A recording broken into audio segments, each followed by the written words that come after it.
saya Syarif atau Mahmudah. Saya adalah salah satu mahasiswa PPG dalam jabatan batch 1 tahun 2025 pada LPTK UIN Gunung Jati Bandung. Pada hari ini, hari Sabtu, tanggal 10 Mei 2025, saya akan melaksanakan praktek mengajar di kelas 2 semester 2 dalam materi kisah Nabi Musa alaihissalam, yaitu sebagai salah satu syarat dalam mengikuti uji kinerja atau UKIM. Bagaimana prosesnya? Mari kita saksikan. Wassalamualaikum warahmatullahi wabarakatuh. Assalamualaikum.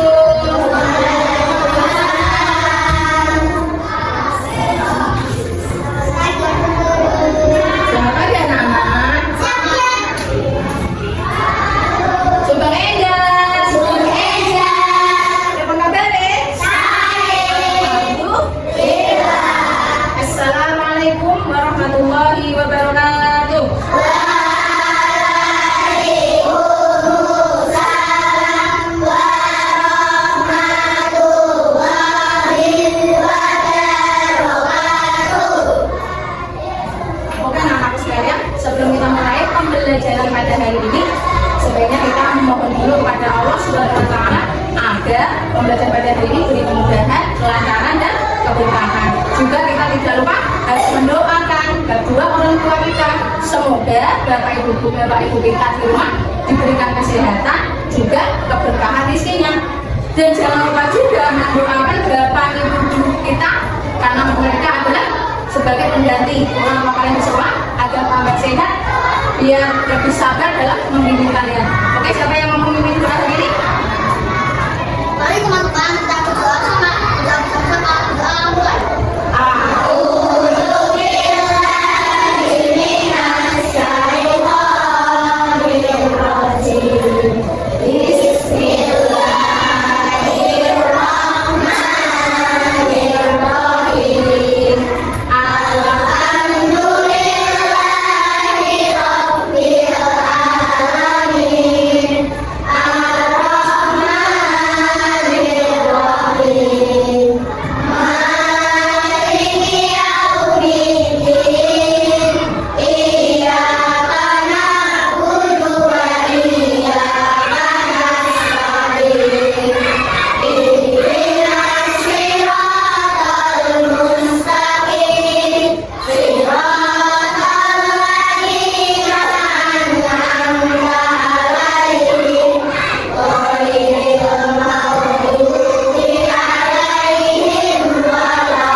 Muda, hari ini kita nanti mau belajar tentang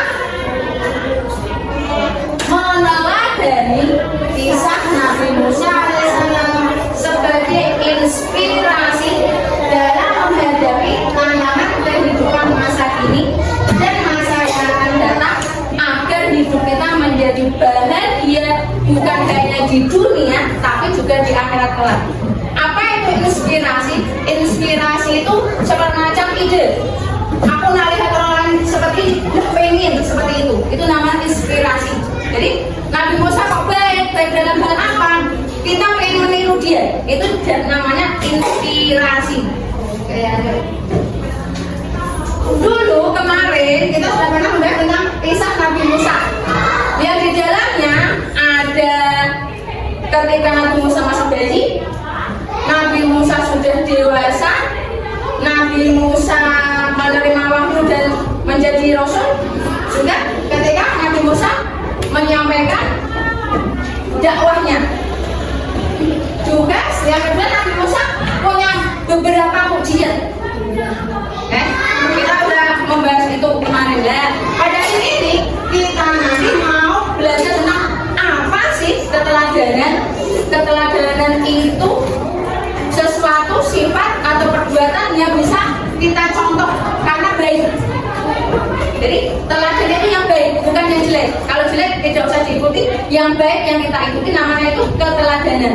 Nah, nanti kita mau belajar tentang itu. Perhatikan dengan seksama ya. Zaman pemerintahan Firaun yang sangat kejam, lahirlah seorang bayi bernama Musa. Firaun lalu bersikap sewenang-wenang. Ia bahkan memperkerjakan kaumnya secara paksa. Firaun selalu takut akan ramalan yang mengatakan orang laki dari Bani Israel akan membulingkannya. Untuk mencegah hal itu, ia memerintahkan agar semua laki-laki dari Bani Israel dibunuh. Bunuh semua bayi laki-laki dari Bani Israel. Itu, para prajurit Firaun selalu berkeliling ke rumah-rumah kaum Bani Israel dan membunuh semua bayi laki-laki. Keadaan di Mesir berubah menjadi menakut. Setelah Musa lahir, ibunya khawatir dan gelisah. Ia takut para bala tentara Firaun akan membunuh lakinya jika Firaun mengetahui perihal putranya yang baru saja lahir. Ya Allah, bagaimana aku bisa melindungi anakku? Allah memberi ibunya Nabi Musa sebuah ilmu. Hanyutkan Musa ke sungai. Muara sumur Musa dihanyutkan ternyata sampai di istana Raja Firaun. Kerajaan Siap, istri Firaun kering di tengah laut. Mereka menyeberangi laut dengan aman, dipenuhi rasa takjub dan iman dan pulang. Firaun dan pasukannya mengejar Bani Israil. Cukup jalan yang sama di Laut Merah. Ketika Nabi Musa dan umatnya telah menyeberangi laut, Allah memerintahkan Nabi Musa untuk mengangkat tongkatnya kembali. Air laut kembali bersatu. Dan Firaun dan bukannya, dalam momen terakhir, Firaun menyadari kesalahannya, tetapi sudah terlambat. Ia ditenggelamkan dalam laut dan pelajaran bagi seluruh umat manusia. Setelah menyeberang, Bani Israel berada di padang gurun yang diberikan makanan berupa manna dan kuil oleh Allah. Namun, mereka mulai meragukan Nabi Musa untuk menyembah patung. Saat Nabi Musa sangat marah dan pergi ke Gunung Sinai untuk menerima wahyu dari Allah. Di sana, Allah memberikan Taurat kepada Nabi Musa sebagai petunjuk hidup bagi Bani Israel. Nabi Musa kembali dan menyampaikan wahyu tersebut kepada umatnya. Ia mengajarkan mereka tentang keesaan Allah dan bagaimana cara hidup yang baik. Selama 40 tahun di padang gurun, Bani Israel menghadapi banyak ujian. Mereka sering meragukan kekuasaan Allah dan kembali kepada perilaku lama mereka. Nabi Musa terus dan mengingatkan akan pentingnya iman dan ketaatan kepada Allah. Ia berdoa kepada Allah untuk meminta petunjuk dan perlindungan bagi umatnya. Akhirnya, Allah memerintahkan Nabi Musa untuk memimpin umatnya memasuki tanah yang dijanjikan. Meskipun Nabi Musa tidak diizinkan masuk ke dalam tanah itu, ia telah menjalankan tugasnya dengan sepenuh hati. Nabi Musa menjadi pemimpin, tetapi juga seorang guru yang mengajarkan nilai-nilai kebaikan dan keadilan. Ia sabar menghadapi berbagai tantangan dan tetap berusaha menjaga persatuan di antara Bani Israel. Itu tadi kisah tentang Nabi Musa. Dari ketika saya masih bayi, dihidupkan sama ibunya. Bu guru kok tega? Enggak, itu semua demi kebaikan Nabi Musa. Jadi jika kalian sekarang bapak ibu kalian ada yang marah, bukan berarti bapak ibu kalian tidak sayang. Marah tandanya sayang. Seperti tadi Bu Nabi Musa. Kalau secara lainnya, lu dihanyutkan, kasihan ya nanti kalau mati dan bagaimana? Ternyata enggak. Itu semua untuk kebaikan Nabi Musa. Jadi dari kisah tadi nanti kita bisa mengambil pembelajarannya. Apa ya kira-kira yang bisa diambil pembelajaran untuk teladan bagi kita dari pas masih kecil sampai dewasa? Dia sebelum ditanya tidak menunjukkan. Nah, jadi seperti kalian, misalkan Mbak Nadia dapat nilai 100. Gak usah dilihat-lihatan. Ini loh, nilai aku 100. Tidak usah. Sama temanku tahu. Nadia tadi itu semua berdua dapat nilai 100. Lagi misalkan ada habis pergi dari mana, atau bawa oleh-oleh, mungkin diberikan mainan, kebetulan dibawa ke sekolah, dia nggak usah dipamer-pamerkan. Oke, jadi itu kalau kita yang bisa kita ambil teladannya ya. Oke, teman-teman sekalian, setelah ini kita mau membentuk kelompok. Nanti perhatikan di situ kelompok sudah berbagi. Mohon maaf kalau tidak bersama besti-besti kalian, biar kita semua berteman dan baik kepada semuanya. Bagian kalau mau perhatikan namanya, langsung angkat tasmu atau kamu saja yang biasa. Ayo cepat berdiri, silakan berdiri, langsung bersama teman-teman.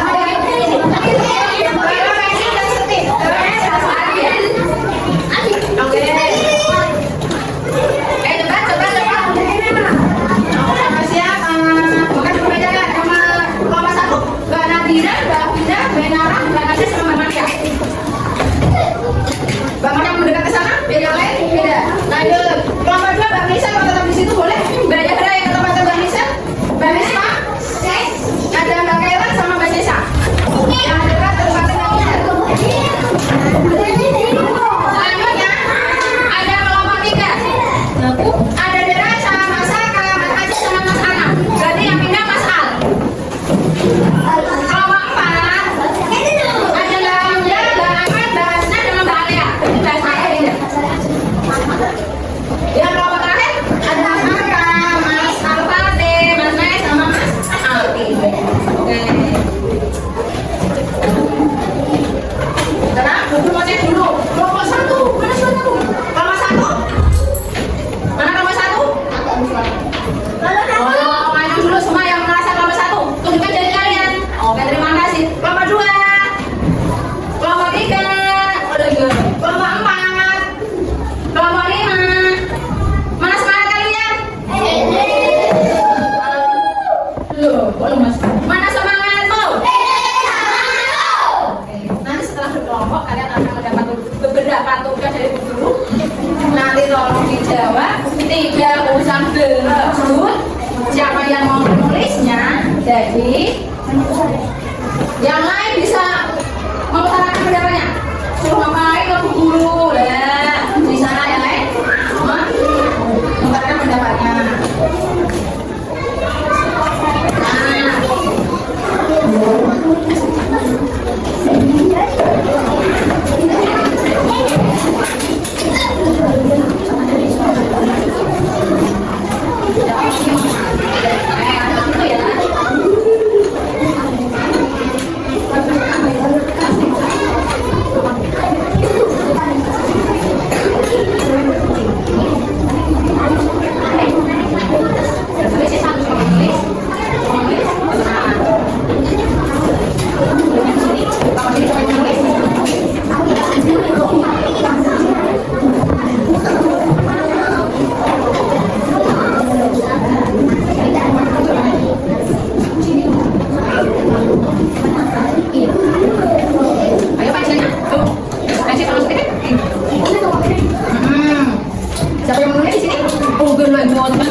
Lu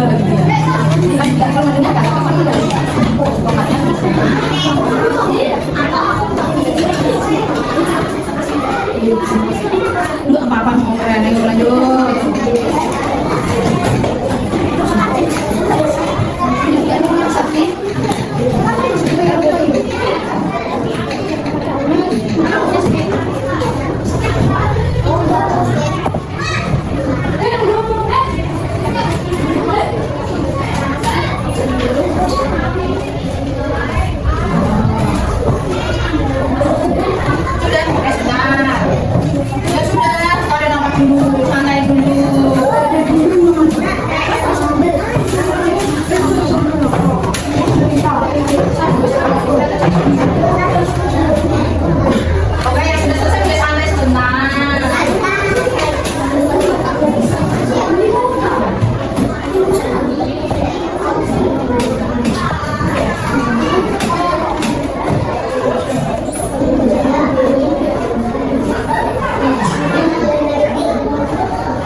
Ramadan